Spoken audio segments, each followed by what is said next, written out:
All right, today we are going to talk about something that is just surrounded by so much anxiety and honestly a lot of misinformation: getting pregnant after 35. We're going to cut through all that noise and bust some of the biggest myths out there using clear, solid information. So let's just dive right in.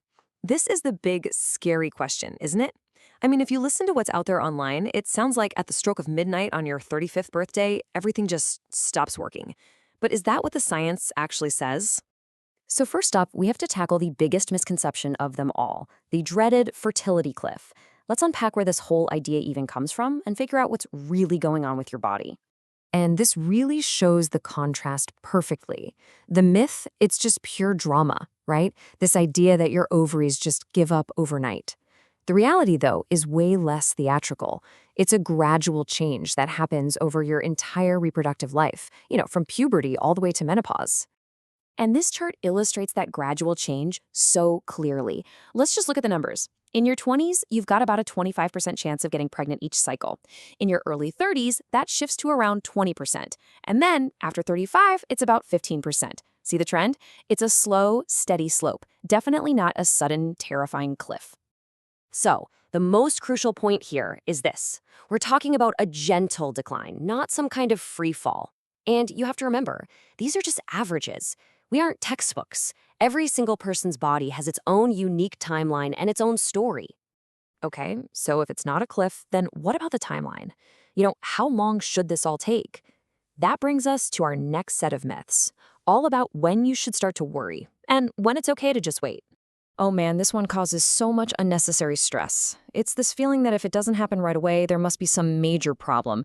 But it's so important to remember that even in your 20s, with a 25% chance each cycle, most cycles don't result in a pregnancy. It just takes time. So, what's the actual medical advice on this? Well, the guidelines are pretty straightforward. If you're under 35, the general recommendation is to try for about a year before you go get an evaluation. If you're over 35, that timeline shortens to 6 months. Now, let's talk about why that is. And it is really, really important to get this point. That 6-month guideline for those over 35, it isn't some magic indicator of infertility. Not at all. It's simply about being proactive. Because fertility does decline with age, doctors just don't want you to wait an extra 6 months if there is an issue that could be addressed. It's all about efficiency, not about causing alarm. All right, let's look at another timeline myth. This is the assumption that your body is kind of static, that a past experience, whether it was super easy or difficult, is just going to be repeated exactly the same way years later. But the reality is, your body changes all the time. Someone who had a really hard time conceiving at 26 might find it easier later on, and someone for whom it was easy at 28 might need a little more time at 36. The key is you have to tune in to what your body is doing now, not what it did a decade ago. Okay, now let's get into the biology of all this. Our next section is going to tackle some of those common misunderstandings about pregnancy risk, your menstrual cycle, and that all-important main event, ovulation. The high-risk label. It sounds so final, doesn't it? As if the number 35 itself is the only risk factor. And while doctors do use age as a consideration, it is not an automatic sentence for a complicated pregnancy. So what really goes into assessing risk? Well, it's about you as a whole person. It's about your overall health, your medical history, any conditions you might have like high blood pressure or diabetes. Age is just one piece of a much larger, much more complex puzzle. Now, this is a critical one. It's a super common belief that if you're getting a regular period, it's a guarantee that you're regularly ovulating. But biologically, it's not always that straightforward. The reason is something called an anovulatory cycle. Basically, this is when it's possible to have what seems like a totally normal period, with bleeding and everything. But the main event, the release of an egg, never actually happens. And these can become a little more frequent with age, as the hormonal signals that trigger ovulation get a little less consistent. So if just tracking your period isn't enough, how do you get a clearer picture? This is where modern tools can be incredibly helpful. Instead of just guessing, they can track the actual hormones in your system. They can measure luteinizing hormone, or LH, to predict that ovulation is coming.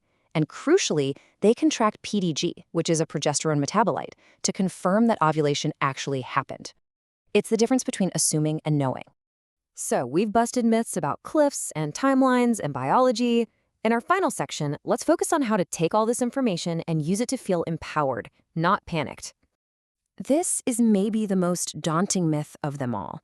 This idea that if you're over 35, your only path to pregnancy is through some kind of intensive medical intervention like IVF.